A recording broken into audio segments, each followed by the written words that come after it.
احمد صاحب انڈیا سے ہم سے سوال کر رہے ہیں کہ ہمارے یہاں پر عموماً جب کوئی بھی قرآن پاک پڑھتا ہے یا اجتماعی دعا ہو رہی ہوتی ہے تو اس کے اندر جو قرأت قرآن کی جاتی ہے، دعا میں ابتدا یوں کرتے ہیں کہ اے اللہ، ہم نے جو بھی پڑھا اس کا ثواب سب سے پہلے رسول اللہ صلی اللہ علیہ وآلہ وسلم کی مبارک اور اعلیٰ بارگاہ میں ہدیہ کرتے ہیں، اسے قبول کر، اس کے بعد پھر ہم دعا کرتے ہیں۔ آیا یہ کام کرنا ٹھیک ہے یا نہیں، اس کی وضاحت کر دیں۔ میں انشاءاللہ سمجھانے کی کوشش کرتا ہوں۔ دیکھیے گا، یہ مسئلہ ایسا ہے، اور رسول اللہ صلی اللہ علیہ وسلم کے بعد صحابہ کرام کے دور میں بھی یہ مسئلہ کبھی بھی نہ دیکھنے میں آیا نہ عمل میں آیا۔ صدیوں بعد یہ عمل دیکھنے کے اندر آیا کہ لوگ قرآن پاک پڑھتے تھے اور اس کا ثواب رسول اللہ صلی اللہ علیہ وسلم کی مبارک اعلیٰ بارگاہ میں ہدیہ کر دیا کرتے تھے۔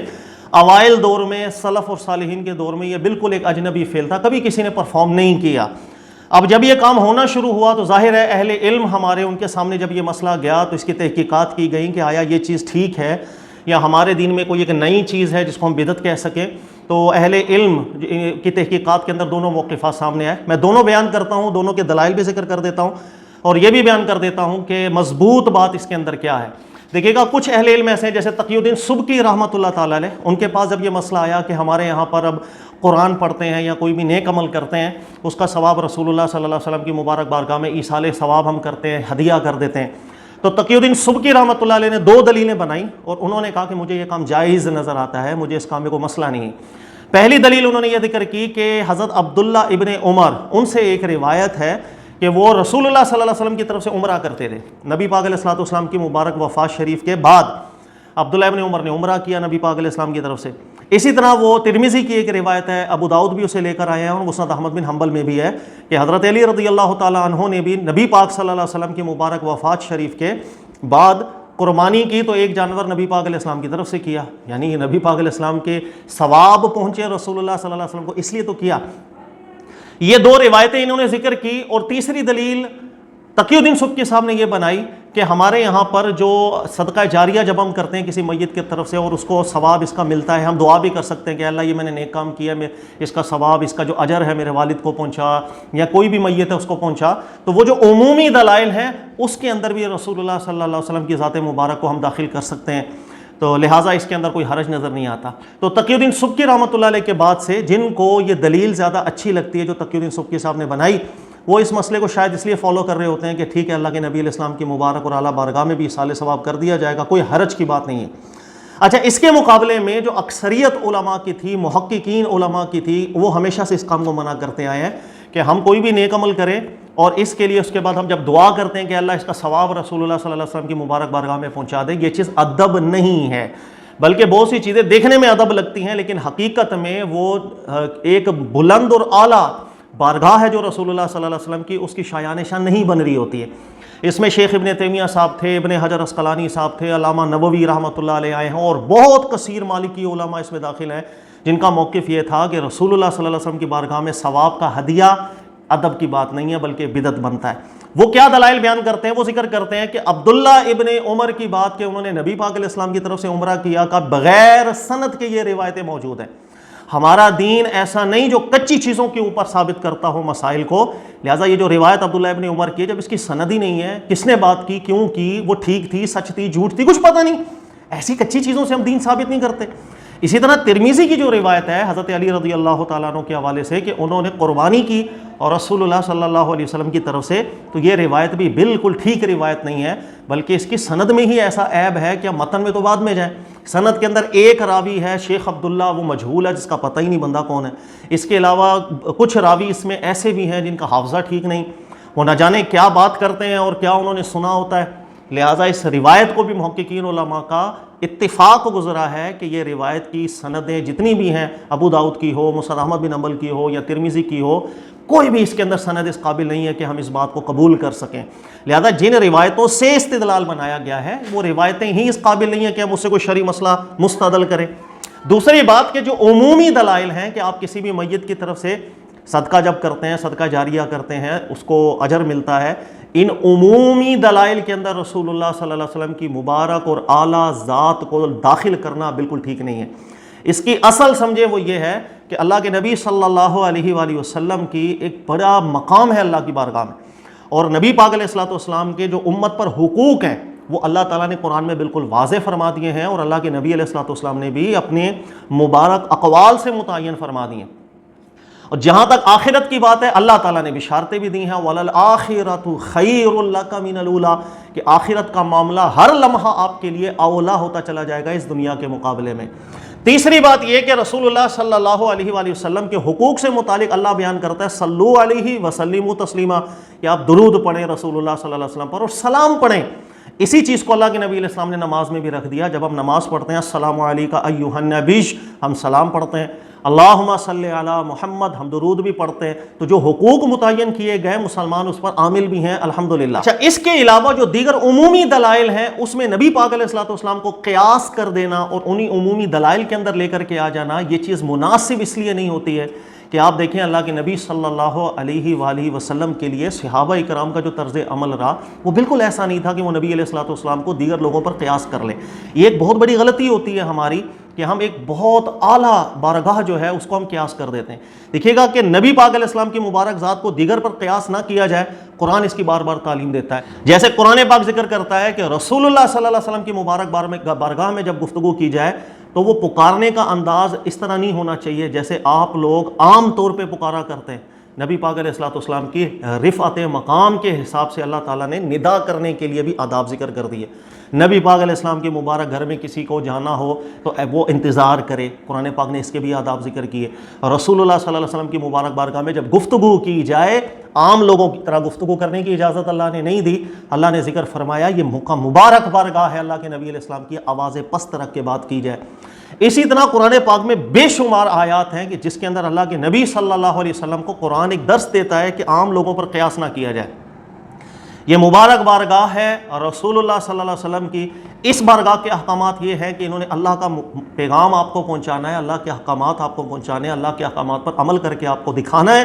اور انہی کی اتباع کے اندر آپ کو اللہ کا قرب حاصل ہوگا۔ لہٰذا بالکل عام لوگوں کے اوپر قیاس نہ کیا جائے۔ اسی لیے یاد رکھ لیجیے گا رسول اللہ صلی اللہ علیہ وآلہ وسلم کی مبارک بارگاہ میں صحابہ نے کئی دفعہ لوگوں پر قیاس کر کے کچھ عمل کرنے کی کوشش کی، اللہ کے نبی علیہ السلام منع فرما دیا کرتے تھے۔ مثال کے طور پر حضرت معاذ تھے، وہ جب دیگر ممالک میں گئے وہاں دیکھا کہ لوگ جو ہے وہ بادشاہوں کو سجدہ کرتے ہیں تعظیماً، واپس آئے اللہ کے نبی علیہ الصلوۃ والسلام کی مبارک بارگاہ میں حاضر ہوئے، آ کر سجدہ کر دیا، اللہ کے نبی علیہ السلام نے منع فرما دیا۔ اسی طرح رسول اللہ صلی اللہ علیہ وآلہ وسلم کی مبارک بارگاہ میں صحابہ کرام اگر ایسے کھڑے ہوں کہ ایک شخص بیٹھا ہو، جیسے میں بیٹھا ہوں اور میرے سامنے بس سب کھڑے ہیں ہاتھ باندھ کے، جیسے بادشاہوں کے سامنے ہوتا ہے، نبی پاک علیہ السلام نے اس طرز عمل کو بھی منع فرما دیا۔ پسند بالکل نہیں فرمایا کرتے تھے کہ بادشاہوں کی طرح کھڑے ہو جاؤ کہ ایک بیٹھا ہے اور باقی سب کھڑے ہیں، بلکہ نماز کے اندر بھی ایک دفعہ یہ کیفیت ہو گئی تو نبی علیہ الصلوۃ والسلام نے فرمایا بیٹھ کر کے نماز پڑھ لو۔ تو یہ چیزیں عام لوگوں کے اوپر نبی علیہ السلام کی مبارک ذات کو قیاس بالکل نہیں کیا جاتا ہے۔ اب جہاں تک معاملہ رہا ہے ایصال ثواب کرنے کے لیے، اور رسول اللہ صلی اللہ علیہ وآلہ وسلم کی تاریخی کچھ احادیث ہیں بالکل اعلیٰ درجے کی سندن و متنن۔ مثلا نبی پاک علیہ السلام نے فرمایا کسی نے بھی دین میں جب کوئی اچھا سنت حسنہ کا وہ ایک ترغیب دیتا ہے، جتنے بھی لوگ اس پر عمل کریں گے اس کو اس کا ثواب مل جاتا ہے۔ جو ہدایت کی طرف لوگوں کو بلاتا ہے، جتنے لوگ اس پر عمل کرتے چلے جائیں گے ان سب کا اجر اللہ تعالیٰ اس بلانے والے کو بھی دیتا ہے۔ یہ جو اصول ہیں ہمارے دین کے کہ جب انسان کسی کو تبلیغ کرتا ہے، نیکی کی دعوت دی، وہ عمل کرے گا، یہ بھی حصے دار ہوگا، پوری امت کے نیک اعمال میں آٹومیٹیکلی رسول اللہ صلی اللہ علیہ وسلم کی بارگاہ نبی علیہ الصلوۃ والسلام کی مبارک اعمال میں سب کا اجر خود ہی چلا جاتا ہے۔ امتیوں میں سے جو نیک کام کرے گا رسول اللہ صلی اللہ علیہ وسلم کی بارگاہ میں بھی اس کا اجر خود بخود چلا جاتا ہے کہ جتنے بھی نیک اعمال ہیں بذریعہ رسول پاک صلی اللہ علیہ وسلم ہی ہمیں منتقل ہوئے ہیں، ہمیں وہیں سے ہدایت ملی ہے، انہوں نے ہی مبارک سنت قائم کی ہے، تو آٹومیٹیکلی امت کے تمام اعمال کا ثواب نبی علیہ السلام کی بارگاہ میں چلا جاتا ہے۔ اسی وجہ سے ہمیں ترغیب نہیں دی گئی، نہ قرآن پاک نے نہ اللہ کے نبی علیہ الصلوۃ والسلام نے، کہ ہم کوئی نیک اعمال کریں اور اس کے بعد اس طرح ہم دعا کریں کہ اللہ تعالیٰ اس کا ثواب جو ہے ہم ہدیہ کرتے ہیں۔ ہم بہت ادنا ہیں، وہ بہت اعلیٰ بارگاہ ہے، اور ادنا اعلیٰ کی بارگاہ کے اندر بغیر اذن کے کوئی کام اپنی طرف سے نہ کرے وہی بہتر ہو۔ میں کچھ علماء کے آپ کو اقتباسات پڑھا دیتا ہوں، جیسے علامہ نووی رحمۃ اللہ تعالیٰ علیہ، ان سے بھی یہ سوال کیا گیا تو جواب دیتے ہیں ثواب قراءۃ القرآن للنبی صلی اللہ علیہ وسلم، نبی پاک علیہ السلام کے لیے قرآن پاک پڑھنے کا ثواب لم ينقل فیہ اثر ممن یعتد بہ، کہہ رہے ہیں کسی بھی یہ قابل اعتماد شخص سے کچھ بھی اس میں منقول نہیں ہے کہ کوئی صحابہ سے منقول ہو، کوئی تابعین سے منقول ہو، مجتہدین سے منقول ہو، ان کے زمانے میں بالکل یہ چیز تھی ہی نہیں۔ تو جب یہ شروع ہوئی ہے بل ینبغی ان یمنع من، کہہ رہے ہیں کہ مناسب یہی ہے کہ اس کام سے لوگوں کو روک دیا جائے، لما فیہ من التحجم علی فیما لم یعتم فیہ، یہ جملہ ذکر غور سے سنیے، اس وجہ سے کہ ہم ادب نہیں، ہم کہیں نہ کہیں بے ادبی میں جا رہے ہیں، وہ کام کر رہے ہیں جس کا اذن اللہ نے نہیں دیا، جس کا اذن اس کے نبی علیہ الصلوۃ والسلام نے امت کو نہیں دیا۔ کہہ رہے ہیں ما انا جمیع اعمال امتی فی میزانی، کہہ رہے ہیں حالانکہ پوری امت جو بھی نیک اعمال کرے گی اس کا ثواب رسول اللہ صلی اللہ علیہ وسلم کی مبارک بارگاہ میں آٹومیٹکلی چلا جاتا ہے۔ وقد امرنا اللہ بالصلاۃ علیہ، ہمیں اللہ نے حکم دیا ہے کہ ہم رسول اللہ صلی اللہ علیہ وسلم پر درود بھیجیں۔ وحث صلی اللہ علیہ وسلم علی ذلک، رسول اللہ صلی اللہ علیہ وسلم اس لیے ساری زندگی مبارکہ درود کی فضائل ضرور بیان کی ہیں، اور ہمیں نبی علیہ السلام نے تعلیم دی ہے بھی سوال الوسیلہ و سوال بجاہی، کہ ہم رسول اللہ صلی اللہ علیہ وسلم کے لیے وسیلہ کی یہ دعا کریں، جو اذان کے بعد ہم دعا کرتے ہیں نا، یہ اس دعا کی ترغیب دی نبی علیہ السلام نے۔ کہہ رہے فینبغی ان یتوقف علی ذلک، کہہ رہے ہیں کہ مناسب ایک مسلمان کے لیے یہی ہے کہ جو نبی علیہ الصلوۃ والسلام نے حکم ارشاد فرمائے ہیں، جن چیزوں کا اذن دیا ہے، ہم وہی کام کریں۔ اسی طرح ابن قاضی شعبہ صاحب انہوں نے ذکر کیا وہو المختار، دلیل میں اور استدلال میں مضبوط بات یہی ہے۔ ابن حجر اسقلانی رحمۃ اللہ علیہ انہوں نے بھی کیا ذکر کیا وہ بھی میں بتا دیتا ہوں، ان سے بھی ایک جگہ سوال ہوا، ایک شخص ہے قرأ شیئا من القرآن، اس نے قرآن پاک پڑھا، وقال فی دعائہ، پھر اپنی دعا میں اس نے ذکر کیا اللہم اجعل ثواب ما قرأتہ زیادۃ فی شرف رسول اللہ صلی اللہ علیہ وسلم، اے اللہ میں نے جو قرآن پڑھا اس کا ثواب رسول اللہ صلی اللہ علیہ وسلم کی مبارک بارگاہ میں پہنچا دے۔ فاجاب، تو ابن حجر اسقلانی ذکر کرتے ہیں ھذا مختارا من متأخر القراء، انہوں نے کہا یہ وہ کام ہے جس کی ترغیب نہ اللہ نے دی، نہ رسول اللہ صلی اللہ علیہ وسلم نے دی، نہ اذن دیا، نہ نبی علیہ الصلوۃ والسلام کے صحابہ نے عمل کیا، نہ اس پہ قرآن سننے سے ہم کوئی دلیل بنا سکتے ہیں۔ زیادہ سے زیادہ یہ کہ عام لوگوں پر نبی پاک علیہ السلام کو قیاس کیا جائے، وہ کہا کہ یہ رسول اللہ صلی اللہ علیہ وسلم کی شایان شان نہیں ہے۔ اللہ کے نبی کا اتنا بڑا مقام ہوتا ہے کہ عام لوگوں پر نبی پاک علیہ السلام کو بالکل قیاس نہیں کیا جا سکتا، اس لیے وہ ھذا مخترع، کہہ رہے ہیں یہ کام ایک بالکل نیا کام ہے، لا اعلم لہم سلفا فی، ماضی میں اس کی کوئی مثال نہیں ملے گی۔ اسی طرح تاج الدین فزاری رحمۃ اللہ تعالیٰ علیہ، ان سے بھی ذکر ہوا یہی سوال، وہ ذکر کرتے ہیں لا یتجرأ علی الجناب الرفیع الا بما اذن فی، کہہ رہے ہیں وہ مبارک اعلیٰ رفیع المنزلت بارگاہ رسول صلی اللہ علیہ وسلم میں کوئی یہ جرت نہ کرے کہ کوئی بھی ایسا کام کرے جس کی اجازت اللہ کے نبی نے نہ دی، جس کی اجازت اللہ نے نہ دی۔ کہہ رہے ہیں الا فی الصلاۃ علیہ صلی اللہ علیہ وسلم، ہاں درود پڑھیں، سلام پڑھیں، اس کی اجازت اللہ نے دی ہے۔ وسوال الوسیلہ، اور وسیلے کا سوال کریں جو رسول اللہ صلی اللہ علیہ وسلم نے تعلیم دی ہے نماز کے بعد، اذان کے بعد جو دعا ہم پڑھتے ہیں۔ اس کے علاوہ علامہ دردیر مالکی رحمۃ اللہ تعالی علیہ وہ بھی ذکر کرتے ہیں کہ اہداء ثوابها للنبی صلی اللہ علیہ وسلم مکروہ، وہ کہہ رہے ہیں رسول اللہ صلی اللہ علیہ وسلم کے لیے یہ جو دعاؤں کے اندر اب ذکر ہے کہ یہ ثواب وہاں پہنچ جائے، اللہ میں نے یہ عمل کیا اس کا ثواب نبی علیہ السلام کی بارگاہ میں پہنچا دے،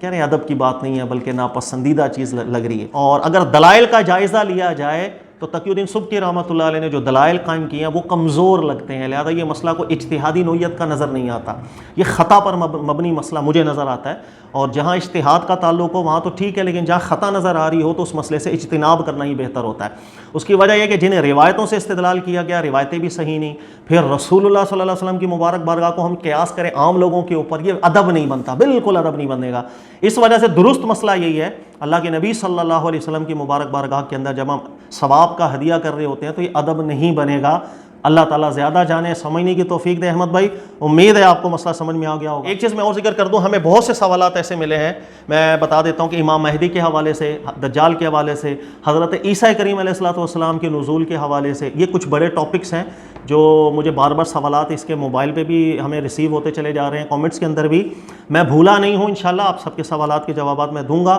آج کل ہماری چونکہ کلاسز نہیں ہو رہی ہیں، تھوڑی سی مصروفیت بھی ہے، تو یہ جو تحقیقی موضوع ہے اس وجہ سے میں اس کو کر نہیں سکا، لیکن یہ 12 ربیع الاول یہ گزر جائے، اس کے بعد انشاءاللہ تعالیٰ یہ تحقیقی موضوع کو میں ذکر کروں گا، اور آپ لوگوں کا جو بھی سوال ہوگا وہ ضرور ذکر ہوگا، تاخیر ہو سکتی ہے، میں اس کے لیے معذرت خواہ ہوں آپ لوگوں سے۔ جزاک اللہ خیرہ۔